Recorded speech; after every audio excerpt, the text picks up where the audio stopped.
प्रत्येकाने चकवा लागणं हा शब्द ऐकलेला असेल, काही लोकांनी तर त्याचा अनुभव देखील घेतलेला असेल. पण चकवा लागतो म्हणजे नेमकं काय होतं?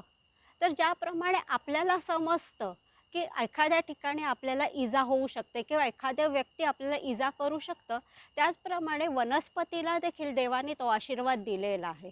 काही विशिष्ट प्रकारच्या ज्या वनस्पती किंवा काही फुलं असतात, तर त्यांना ज्यावेळेला माणसं त्यांच्या संपर्कामध्ये येतात, अशा वेळेला ते एक विशिष्ट प्रकारचा वास सोडतात आणि त्याच्यामुळे त्या संपर्कात आलेल्या व्यक्तीची बुद्धी काही क्षणाकरता ज्याप्रमाणे आपण भूल देतो, तशी त्याची अवस्था होते आणि तो व्यक्ती तिथल्या तिथेच गोल-गोल फिरत राहतो.